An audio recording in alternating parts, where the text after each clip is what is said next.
Hello प्यारे दोस्तों, कैसे हैं आप लोग। आशा करते हैं अच्छे होंगे। तो आज हम आपको क्लास 10th का जो वास्तविक संख्या पहला चैप्टर है मैथ का, वो हम आपको बताने वाले हैं।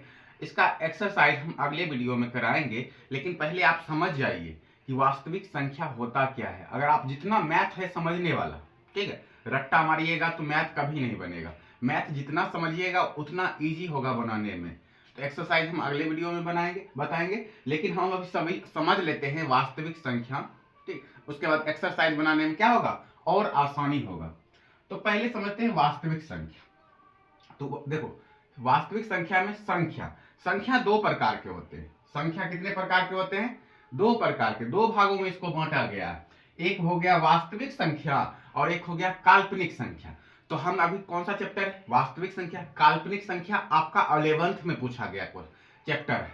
काल्पनिक संख्या 11th का चैप्टर है, तो उसको इसका कोई अस्तित्व नहीं होता है काल्पनिक संख्या का। ठीक है, आप लोग याद रखिएगा, ये 11th का है, इसमें आगे पढ़िएगा आप लोग। लेकिन हम अभी पढ़ेंगे वास्तविक संख्या। वास्तविक संख्याओं में देखिए, वास्तविक संख्या इतने, ये सभी क्या है? वास्तविक संख्या। प्राकृत संख्या, पहला प्राकृत संख्या, दूसरा पूर्ण संख्या, पूर्णांक संख्या, ये जितने संख्याएं हम लिखे हैं बोर्ड पर, ये सभी क्या है? वास्तविक संख्याएं हैं, यानी कि रियल नंबर। ठीक, अब देखो, सबसे पहला समझते हैं प्राकृत संख्या। प्राकृत संख्या क्या होता है? तो गिनती की, हमेशा याद रखिएगा कि गिनती की संख्या, गिनती की संख्या यानी एक से चालू करेंगे अनंत तक, कभी खत्म होगा? कभी खत्म ही नहीं होगा।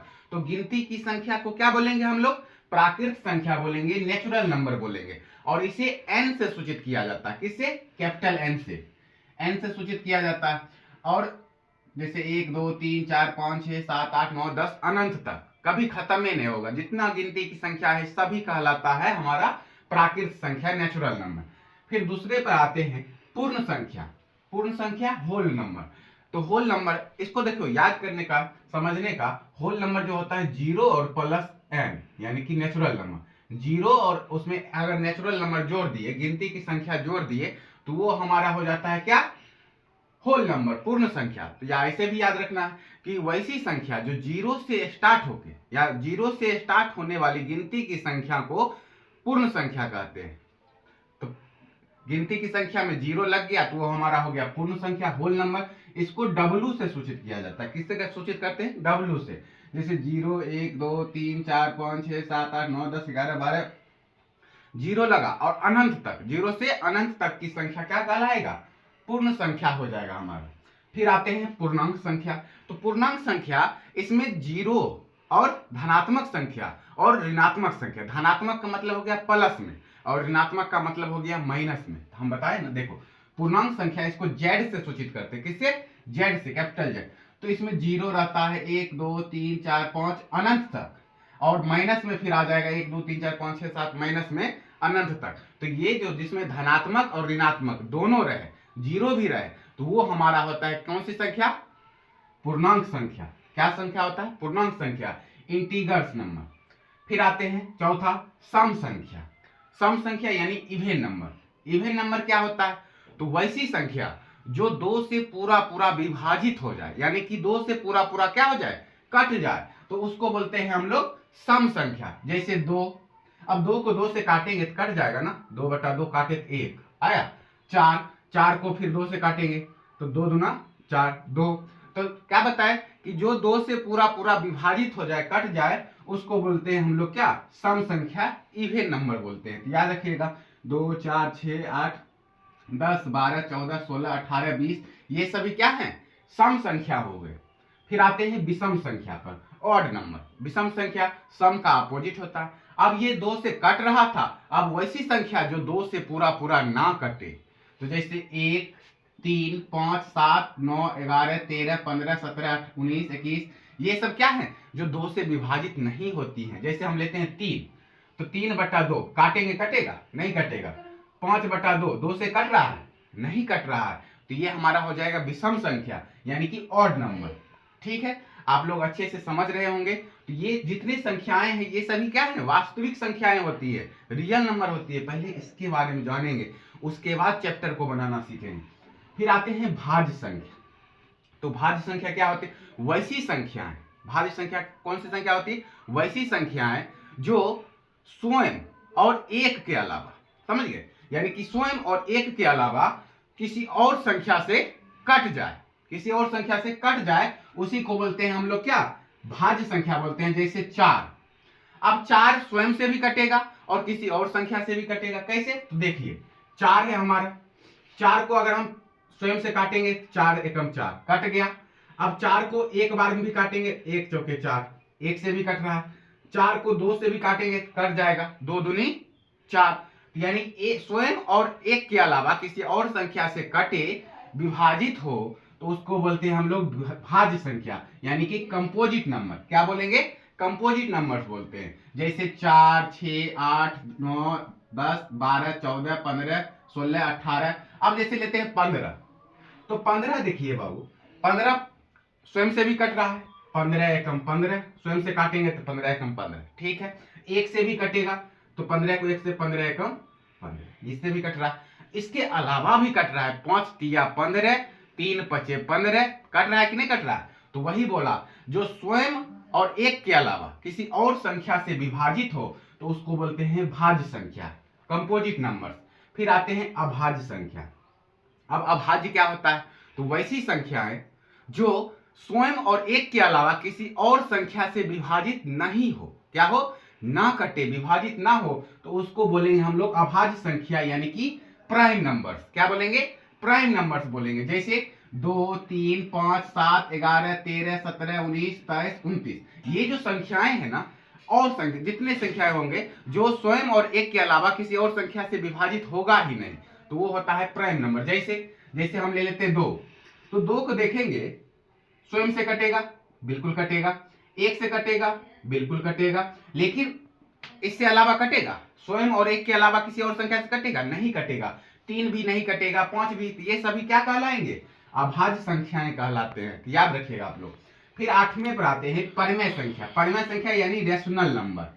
तो ये ज्यादा इंपॉर्टेंट है, इसको थोड़ा अच्छे से समझिएगा। देखिए रेशनल नंबर जो है, परिमेय संख्या, वैसी संख्याएं जिसे हम p बटा q के रूप में लिख सकते हैं, यानी कि p बटा q के रूप में क्या कर सकते हैं? लिख सकते हैं। जहां ये जो p और q है ना, जहां p और q होगा, क्या होगा? एक पूर्णांक होगा। क्या होगा? एक पूर्णांक संख्या होगा, कोई दिक्कत नहीं। और q का मान जो होगा हमेशा 0 के बराबर नहीं होगा, 0 नहीं होना चाहिए, q का मान 0 नहीं होना चाहिए। जैसे 3/0 अगर लिखेंगे तो ये परिमेय संख्या होगा? नहीं होगा। क्यों? क्योंकि q का वैल्यू क्या है? 0 है, 0 के बराबर नहीं होना चाहिए। तो जैसे 3/2 ये परिमेय संख्या हो गया। 5 क्या है? परिमेय संख्या होगा। क्यों?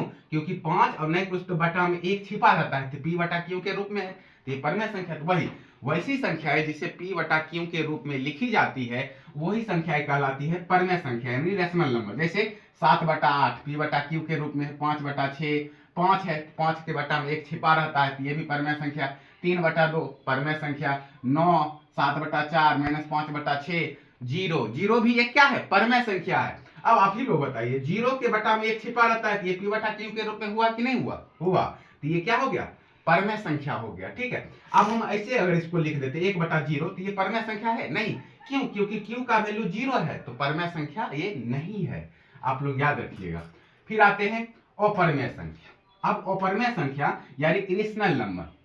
इरेशनल नंबर्स जो है वैसी संख्याएं जो क्या p बटा q के रूप में नहीं लिखी जाती हो।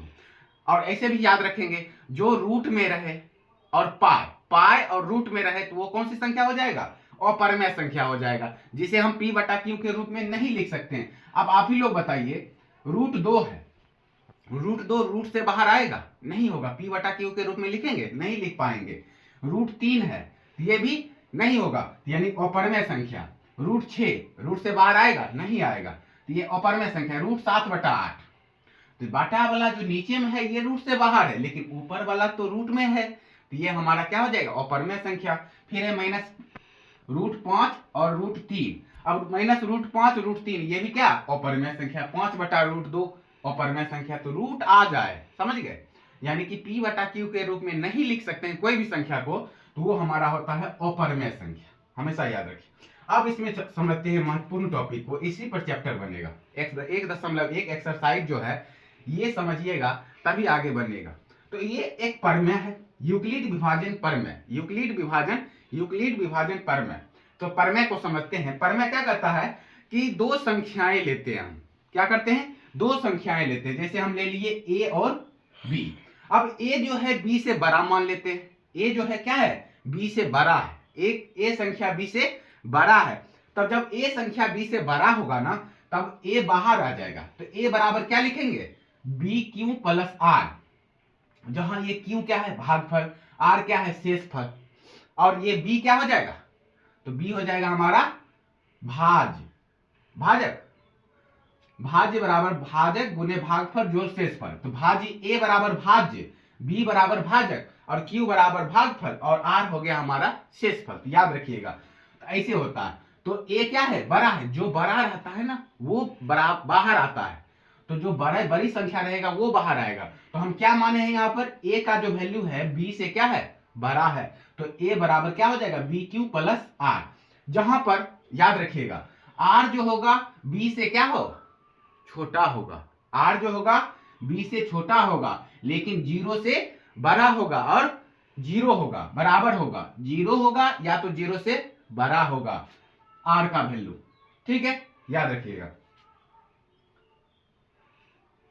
अब समझते हैं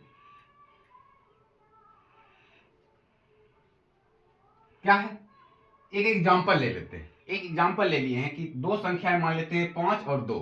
अब आप लोग समझते हैं कि 5 क्या है, बड़ा है 2 से, 5 2 से बड़ा है ना। तो 5 हम क्या बताए हैं, ए बराबर बी क्यू प्लस आर, जो बड़ा होता है वो बाहर आता है।